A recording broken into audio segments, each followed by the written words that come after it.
acionar o Rafael Valente lá no CT Joaquim Grava. Agora, o Breler... O Breler conhece bem o trabalho do Ramon Dias. Em 6 jogos não dá para resolver o time. Agora, em 6 dias não dá para resolver. Sim. Agora, precisa resolver em 6 dias. Em 6 jogos, Dom Ramon Dias já vai ter batido na mesa e dizer... Não vai barrar. Você vai dar corte. Não Como é vai que é? barrar. Vai, Breler, vai. Em 6 jogos, Ramon Dias, do Corinthians. Em 6 jogos, só pra eles. Mas será que eu não já falar hoje? Vai, na apresentação? Vai ser a pergunta do Valente. Ele vai sentir ali o espírito. A primeira pergunta do Rafa vai O ser senhor está querendo pautar o nosso repórter. Não, mas... Claramente querendo induzir a pergunta que o senhor quer ouvir. Não, senhor. Rafael Valente está com pelo menos 7 assuntos diferentes lá para perguntar. O torcedor corintiano quer ouvir. Barra ou no barra? Tá bom. Tudo bom, Valente? Bom dia para você. Seja bem-vindo ao F360.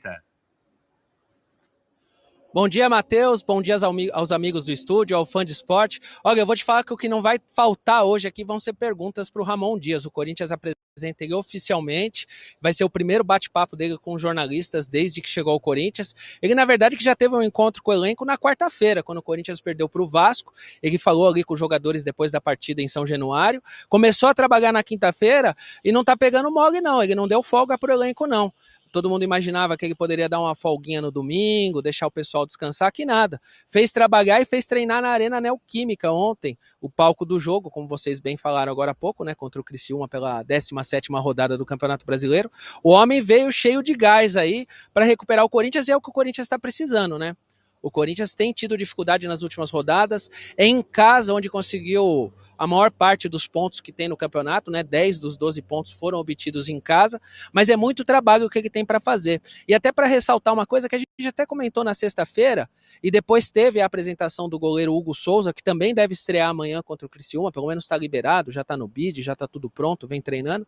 O Hugo falou, foi uma pergunta que eu fiz na coletiva, sobre como tinha sido o contato com o Ramon Dias e os primeiros dias de trabalho com o Ramon Dias. E o Hugo disse isso, que é um treinador que gosta muito de intensidade, que estava conversando com cada um dos jogadores. Quer dizer, a gente já imaginava, já pensava que ele ia ter uma preocupação com a preparação mental desse elenco, que é um elenco que nos jogos, sempre que acontece alguma situação difícil, a gente percebe que dá uma baixada, tem uma queda, e essa coisa de conversar com cada um já faz parte de tentar recuperar a autoestima, recuperar a confiança, buscar uma reação, que é o que tanto o Corinthians precisa.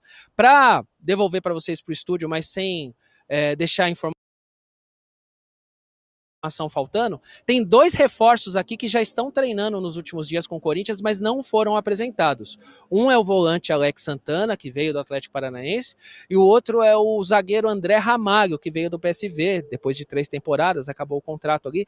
Eles estão treinando com o elenco, mas não foram apresentados, não estão no bid, dificilmente devem estar em jogo amanhã. Pode ser até que o Corinthians anuncie hoje, mas dificilmente a gente vai ver eles no jogo amanhã. E o Corinthians ainda espera anunciar o volante Charles, que vem lá da Dinamarca, lá, Matheus e meus amigos. Boa, Valente, obrigado pelas informações. Você segue, então, na cobertura do Corinthians durante o dia, né, trazendo ao longo da nossa programação o que disse, então, o Ramon Dias. O torcedor espera que ele fale essa frase, mas mais do que isso, que essa frase surta efeito e que o Corinthians realmente não caia ao final da temporada.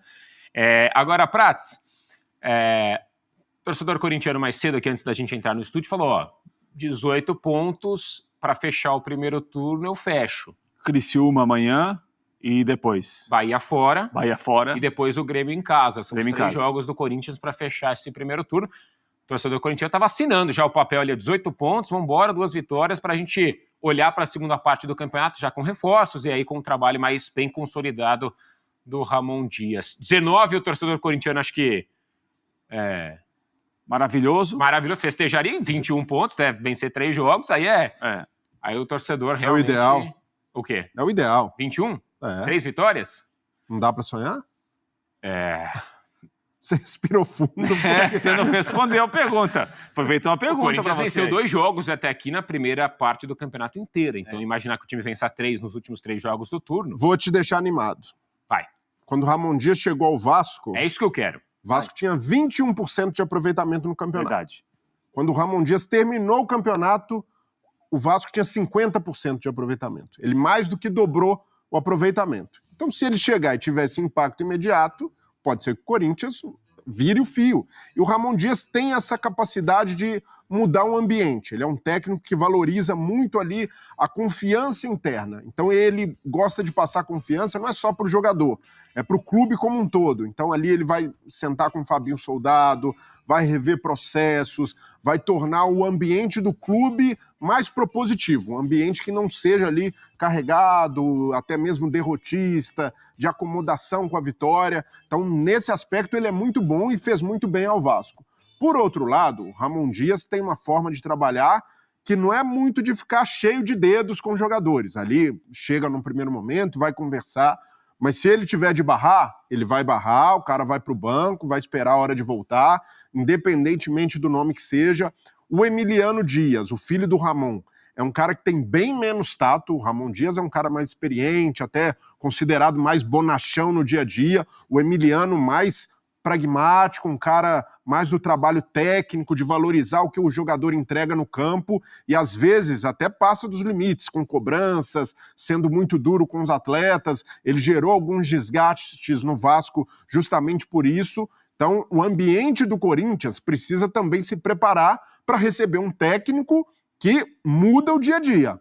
A rotina do Corinthians será muito diferente com o Ramon Dias. E aí os jogadores precisam estar preparados, comissão técnica e principalmente os dirigentes do Corinthians. Precisam trabalhar de forma diferente.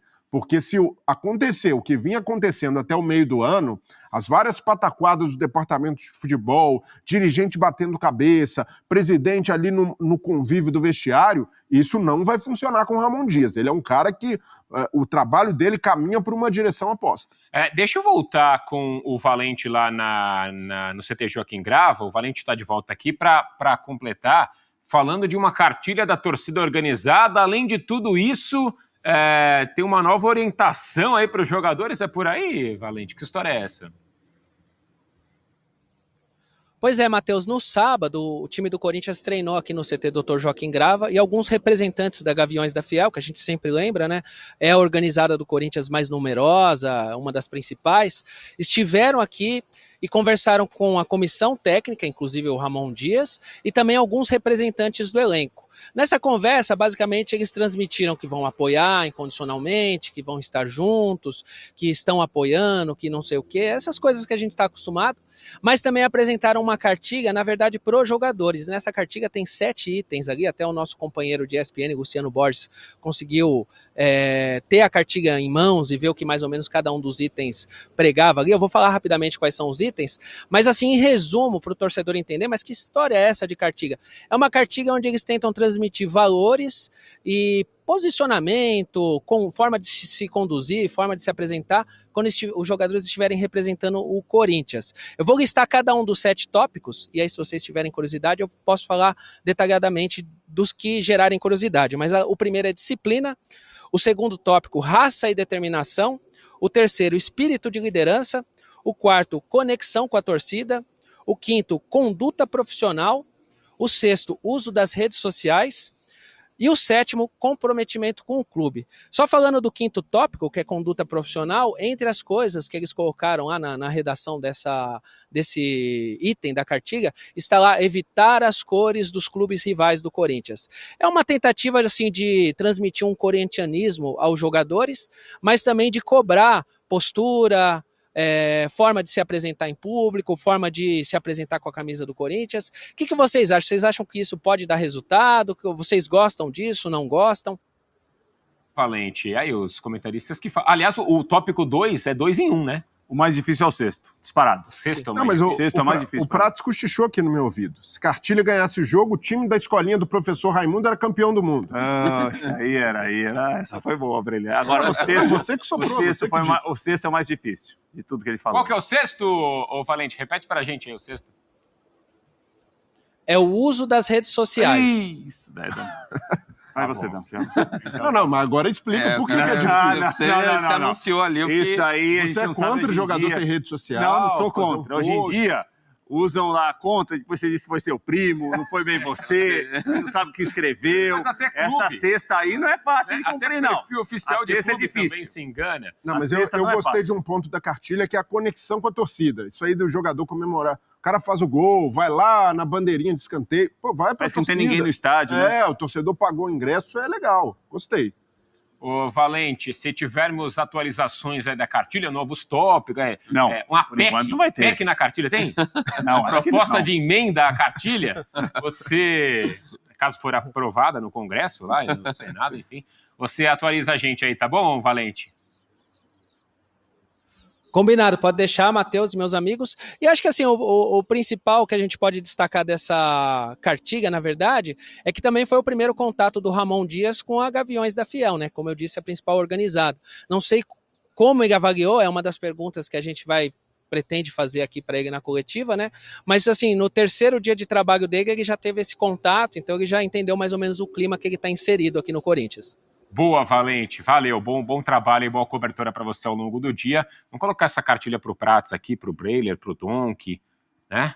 Chegar cedo, não vestir a camisa de outra emissora. Eu posso estar enganado, mas o Ramon Dias acho que não desgosta disso, não. Não, para a chegada Ele é a favor dele. da cartilha? Não é que ele é a favor da cartilha. Esse contato de torcedores, que às vezes quem tá fora, né, tem uma visão que, não, torcedor tem que só torcer, não pode ir ao local de trabalho dos jogadores, que é totalmente, assim, compreensível. Mas chegando agora, sabendo que o desafio é grande, mas é possível totalmente de ser revertido, na minha avaliação, eu acho que o Ramon Dias não achou tão ruim esse contato, não, que, olha, alguns torcedores falaram que eu também gostaria de falar. Então deixei na boca dele e depois a gente vê. Não, vai ser mais pra frente. No Vasco ele teve uma conexão muito boa com a torcida. Teve mesmo. Tanto ele quanto o Emiliano eram caras ali que durante o jogo viviam junto, chamavam a torcida.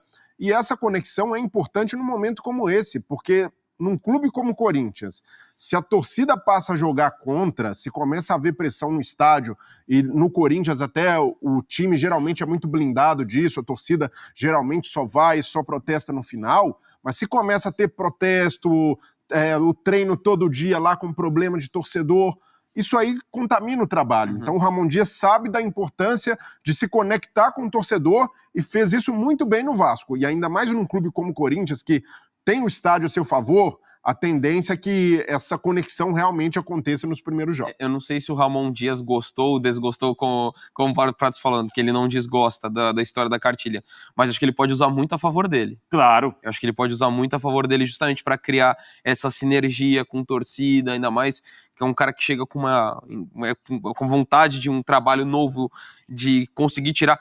Assim, não sei o que vai ser o trabalho dele, se vai ser bom, se vai ser ruim. Mas mesmo que seja ruim, acho que não dá pra criticar a decisão da escolha. Para mim era o nome mais apropriado que o Corinthians tinha para contratar nesse momento, pensando a qualidade do elenco, a dificuldade que o time tá tendo, a bagagem que ele tem, não só no futebol, mas a gestão de crise que ele teve, porque mais do que a situação dramática do Vasco, ambiente turbulento fora do campo. Então ele já tá um tanto calejado nesse tipo de situação. Acho que era o nome mais adequado mesmo que o Corinthians escolheu. O Corinthians fará até o final do campeonato, veremos se serão todos esses jogos com o Ramon Dias, pode ser que sim, mas pode ser que não aconteça, 21 jogos, certo? 21 jogos até o final do campeonato, são 66 pontos em disputa. Se ele tiver um aproveitamento de 50%, como disse como teve no Vasco, o Breiler, como teve no Vasco, ele fará 33 pontos, tem 12, vai a 45, que é o que o Corinthians precisa. Que é o que o Corinthians precisa e ao longo dos anos é a marca. É claro que nesse primeiro momento é para tirar o time da zona de rebaixamento. Agora, o campeonato pode te levar para outro lugar também. Daqui a pouco, se ele tiver um impacto positivo inicial, já não é tão zona de rebaixamento. Sul-Americana. Por aí vai, Matheus. Calma. Calma, eu que peço pra você. Calma amanhã nesse estreia Corinthians e Criciúma com o Ramon Dias no banco. É jogo importante pro Corinthians e, como dissemos, se o Corinthians vencer o jogo amanhã, ainda não sai da zona de rebaixamento, ainda que, claro, pontue e cole no Vitória, por conta da diferença de vitórias, o Corinthians ainda permanece dentro da zona de rebaixamento. Fala, rapaziada. Tudo bom com vocês? O Corinthians está tentando usar os atacantes Arthur Souza e Gustavo Mosquito como moeda de troca no mercado, em uma tentativa de evitar complicações na justiça trabalhista. Ambos os jogadores pediram a rescisão unilateral de seus contratos devido à falta de pagamento de FGTS e perderam em primeira instância. O clube acertou todas as pendências após as ações judiciais e está confiante de que não perderá na justiça. Atualmente, Arthur e Mosquito não têm treinado no CT Joaquim Grava. O Corinthians busca fazer acordos com os atletas para que sejam vendidos ou, pelo menos, emprestados. Gustavo Mosquito tem mais mercado que Arthur e recentemente despertou o interesse do Santos. O plano ideal do Timão é obter dinheiro ou jogadores em troca. Sem os 2 atacantes, o clube acelerou a procura por substitutos no mercado e está buscando de 2 a 3 opções para fortalecer o sistema ofensivo. Até agora, o Corinthians acertou com 4 reforços: o goleiro Hugo Souza, o zagueiro André Ramalho e os volantes Alex Santana e Charles. Bom, eu vou ficando por aqui, mas te vejo no próximo vídeo. Até mais!